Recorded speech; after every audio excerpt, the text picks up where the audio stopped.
एक गांव में सुरेश नाम का आदमी रहता था, जो बहुत ही मेहनती था और बांस के ऐसे सुंदर सुंदर टोकरियां बनाता था कि लोग देखते ही रह जाते थे। सुरेश की टोकरियों की तारीफ सुनकर उसका पड़ोसी राजन उससे खूब जलता था, क्योंकि उसकी टोकरी ना तो सुंदर बनती थी और ना ही मजबूत। एक दिन गांव के जमींदार साहब सुरेश के घर आए।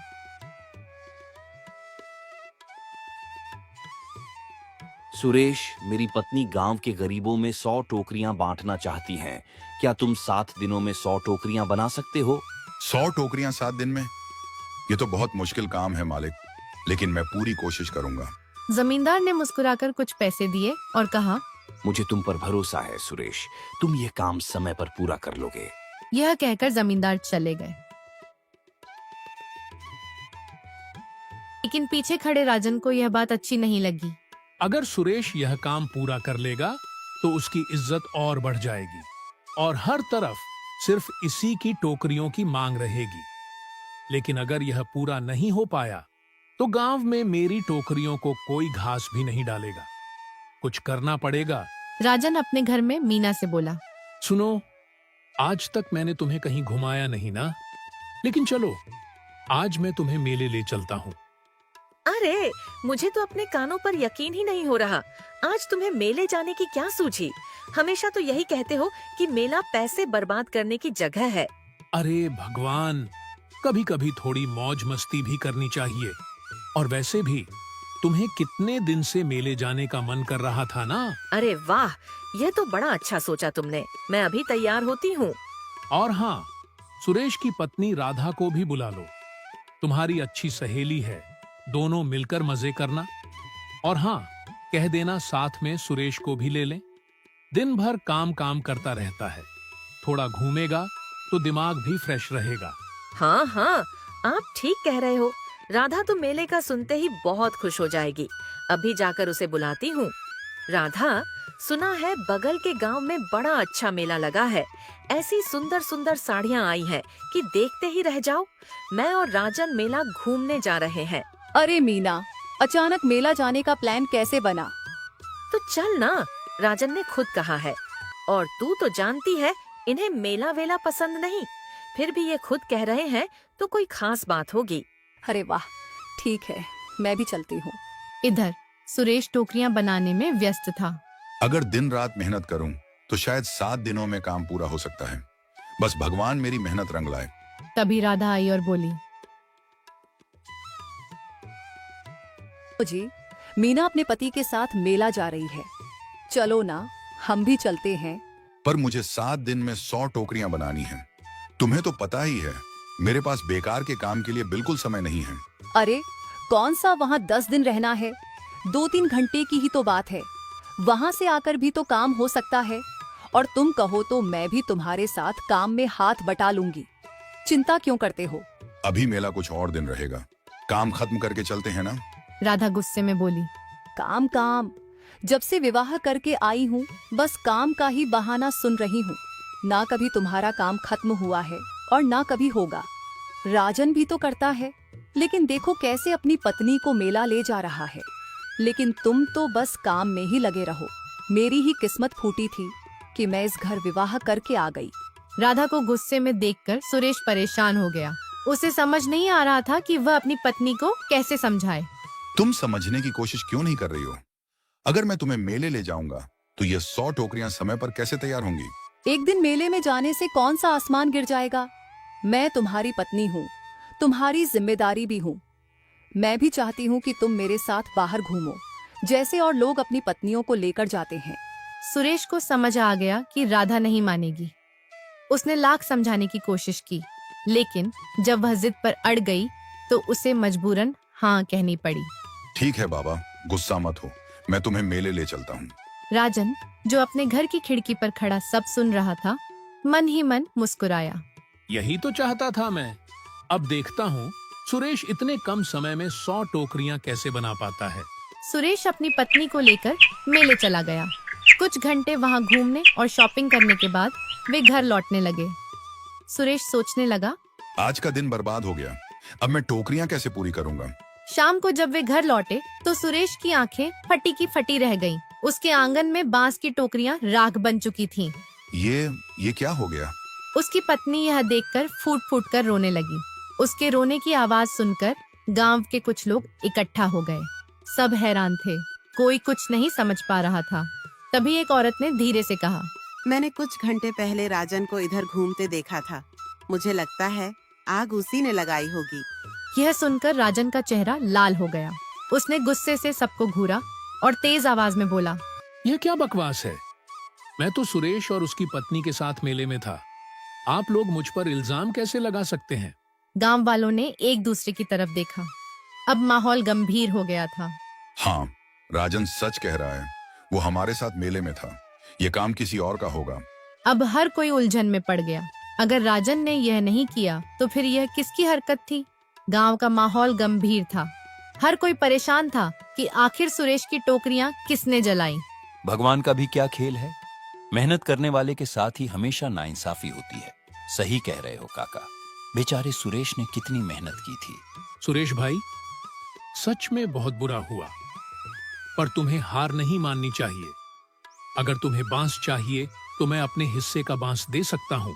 धन्यवाद मोहन, पर अब हिम्मत नहीं बची। जमींदार साहब को क्या जवाब दूंगा, यही सोचकर परेशान हूँ।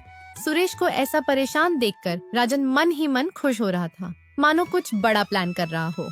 अगली सुबह राधा सब्जी खरीद रही थी। तभी उसने राजन को देखा, जो बहुत सारे बांस का तोल भाव कर रहा था। अरे भाई, जल्दी करो, मुझे बहुत सारा बांस चाहिए। जितना हो उतना दो और थोड़ा सही सही रेट लगाना। मुझे और भी बांस चाहिए और सब आपसे ही लूंगा मैं। अरे राजन, अचानक इतनी टोकरियां बनाने की क्या जरूरत पड़ गई? बस भाई, किस्मत चमक गई। बहुत बड़ा ऑर्डर मिला है। राधा को यह सुनकर शक हुआ। वह धीरे से राजन का पीछा करने लगी। राजन जैसे ही घर पहुंचा, मीना ने चौंक कर बांस के ढेर को देखा। आपको हो क्या गया है? कई दिनों से बांस पर बांस खरीद रहे हो। पहले से ही घर में टोकरियां भरी पड़ी हैं और अब और बना रहे हो। जानते नहीं हो कि चूहों का कितना आतंक है। एक रात में ही तुम्हारी सारी मेहनत पर पानी फेर देंगे। अरे, मैंने उसका भी इंतजाम कर लिया है। बस तुम देखती जाओ कैसे फटाफट यह मेरी टोकरियां बिकती हैं। पर खरीदेगा कौन? जमींदार। राजन की बात सुनकर मीना के साथ साथ छिपकर सुन रही राधा भी शून्य रह गई। क्या क्या आपको पहले से पता था कि सुरेश की सारी टोकरियां नष्ट होने वाली हैं? हाँ, मुझे पहले से पता था। लेकिन कैसे? अरे, मुझे क्यों नहीं पता होगा? आखिर मैंने ही तो टोकरियां जलाई हैं। यह सुनकर उसकी पत्नी का चेहरा सफेद पड़ गया। लेकिन आप मेले में थे हम सबके साथ। अरे, मैं थोड़ी देर के लिए मेले से गायब भी तो हुआ था। इन सब बातों को सुनकर राधा को मानो जैसे किसी ने जमीन से जकड़ लिया हो। उसका पड़ोसी ही उसके पति के खिलाफ इतना बड़ा षड्यंत्र रच रहा था और उसे भनक तक नहीं लगी। राधा तेजी से घर आई। सुरेश, तुम्हें यकीन नहीं होगा, मैंने क्या सुना। अरे क्या हुआ? इतनी घबराई हुई क्यों हो? जिस इंसान को तुम अपना दोस्त समझते थे, वही तुम्हारी बर्बादी का कारण है। वो राजन वही है जिसने तुम्हारी टोकरियां जलाई। क्या? ये तुम क्या कह रही हो राधा? तुम्हें कोई गलतफहमी तो नहीं हुई? गलत फहमी नहीं हुई है। मैं खुद उसके घर के बाहर छिपकर उसकी बातें सुन रही थी। उसने अपनी पत्नी को साफ साफ कहा है कि उसने ही आग लगवाई थी ताकि जमींदार की टोकरियां खुद बेच सके। धोखेबाज! ये मैंने कभी सोचा भी नहीं था कि वो इतनी नीच हरकत करेगा। हाँ, मुझे भी यकीन नहीं हो रहा कि वो हमारे साथ ऐसा कर सकता है। अब हम ऐसे हाथ पर हाथ रखकर नहीं बैठ सकते। उसके किए की सजा उसे मिलनी चाहिए। लेकिन कैसे? बताओ, हमें क्या करना चाहिए? अब राजन की चाल उसी पर उलटेगी। इतने कम समय में कैसे होगा? और अब तो पैसे भी नहीं हैं। राधा ने बिना एक पल गवाए अपने हाथों से सोने के कंगन उतारे और सुरेश के सामने रख दिए। ये लो मेरा कंगन, इन्हें बेचकर बांस ले आइए। लेकिन इस बार टोकरी हम अपने पुराने आंगन में नहीं बनाएंगे। हम कहीं दूसरी जगह बनाएंगे जहां किसी की नजर ना पड़े। तुम सच में यह कंगन बेचने को तैयार हो? हाँ, क्योंकि मुझे पता है हम फिर से कंगन खरीद लेंगे। लेकिन फिलहाल इज्जत से बढ़कर कुछ नहीं। पत्नी के समर्थन से सुरेश की आंखों में आत्मविश्वास लौट आया। उसने बिना देरी किए राधा के कंगन बेचकर बांस खरीदा और सीधे गांव के बाहर एक पुराने कुएं के पास पहुंच गया। सुरेश और राधा ने मिलकर रात भर मेहनत की। एक एक बांस को तराशा, उसे सही आकार में काटा और टोकरियां बनानी शुरू कर दी। सुरेश ने दृढ़ता से कहा, पहले से भी अच्छी टोकरियां बनाऊंगा और इस बार कोई इन्हें जला नहीं पाएगा। अरे सुरेश, कहाँ हो? मालिक, वो तो यहाँ नहीं है। उसने एक भी टोकरी नहीं बनाई। पता नहीं वह गांव छोड़कर कहाँ चला गया। जमींदार का चेहरा गुस्से से लाल हो गया। चला गया मेरे पैसे लेके। सुरेश से इतने बड़े धोखे की उम्मीद तो नहीं थी। अब मैं टोकरियां कहाँ से लाऊंगा? मेरी पत्नी की इच्छा अधूरी रह जाएगी। मालिक, चिंता मत कीजिए, मेरे पास 100 टोकरियां तैयार हैं। आप चाहे तो वो ले सकते हैं। जमींदार ने राहत की सांस ली। सच? हाँ मालिक। जमींदार राजन के पास जाने ही वाला था कि अचानक पीछे से एक भारी आवाज आई। रुकिए मालिक। सभी चौंक गए और पीछे पलटकर देखा तो वह सुरेश था। सभी की निगाहें सुरेश पर टिक गई। जमींदार ने पूछा, अरे सुरेश, तुम कहाँ थे? हमने तो सुना था कि तुम गांव छोड़ के भाग गए थे। मालिक, सुनी सुनाई बातों पर मत जाइए। मेहनत करने वाला इंसान कभी भागता नहीं। ये कैसे वापस आ गया? मेरे सारे प्लान पर पानी ना फेर दे। मालिक, इसने अब तक एक भी टोकरी नहीं दी और गांव में किसी ने भी इसे काम करते हुए नहीं देखा। पक्का इसने एक भी टोकरी नहीं बनाई है। चिंता ना करो राजन, जब कोई सच्चा मेहनती काम करता है तो ढिंढोरा नहीं पीटता। तो फिर टोकरियां कहाँ हैं? सुरेश ने इशारा किया और गांव के बाहर से बैलगाड़ी में ढेर सारी चमचमाती टोकरियां लेकर राधा आ गई। इतने कम समय में सुरेश ने इतनी सारी टोकरियां बना ली थीं। यह देखकर राजन के साथ साथ पूरे गांव वाले हैरान थे। मालिक, यह रही आपकी 100 टोकरियां। इस बार पहले से भी मजबूत और पहले से भी ज्यादा खूबसूरत। तुम्हारी टोकरियां ना सिर्फ देखने में सुंदर हैं, बल्कि मजबूत भी हैं। अब इसे जल्दी से मेरे महल पहुंचा दो। तुम पहले ही 1 घंटा लेट हो गए हो। माफ कीजिएगा साहब, वो हम इन टोकरियों को छुपाकर गांव के बाहर बना रहे थे, इसलिए लाने में देर हो गई। लेकिन गांव के बाहर क्यों? और ऐसा क्या हुआ कि तुम्हें इन टोकरियों को छुपाकर बनाना पड़ा? क्योंकि हमें डर था कि कोई इसे नष्ट न कर दे। दरअसल कुछ दिनों पहले किसी ने हमारी सारी टोकरियों में आग लगा दी थी। किसकी इतनी जरूरत हुई कि वो तुम्हारी टोकरियों में आग लगाए? सुरेश, क्या तुम्हें किसी पर शक है? मुझे शक ही नहीं, बल्कि यकीन है कि इसके पीछे राजन का हाथ है। कैसी बातें कर रहे हो सुरेश? आपके पास क्या सबूत है कि मैंने ही टोकरियां जलाई हैं? हाँ, मैं हूँ सबूत। मैंने आपकी और आपकी पत्नी की बातें सुन ली थीं, जब आप बड़े गर्व से कह रहे थे कि कैसे मेले से आकर टोकरियों में आग लगाया था। क्या ये सच है राजन? अगर तुमने झूठ बोला तो मैं तुम्हें गांव से बाहर कर दूंगा। अब राजन के पास झूठ बोलने का कोई रास्ता नहीं बचा था। उसका माथा पसीने से भीग गया। वह घुटनों के बल गिर पड़ा। मालिक, मुझसे गलती हो गई। मैं बस चाहता था कि सुरेश आपसे किए गए वादे को पूरा ना कर पाए, ताकि मैं अपनी टोकरियां बेच सकूं।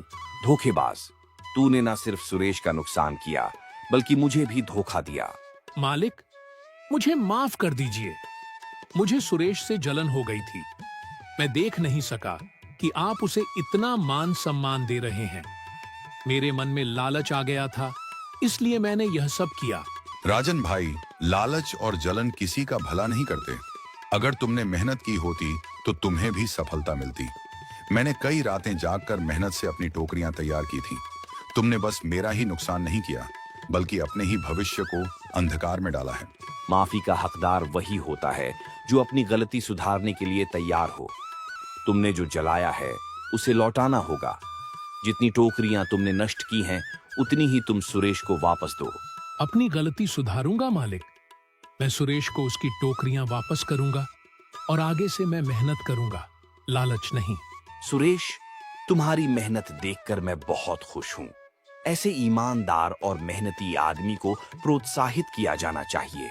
इसलिए तुम्हें न सिर्फ तुम्हारा नुकसान वापस मिलेगा, बल्कि मैं तुम्हें इनाम भी दूंगा।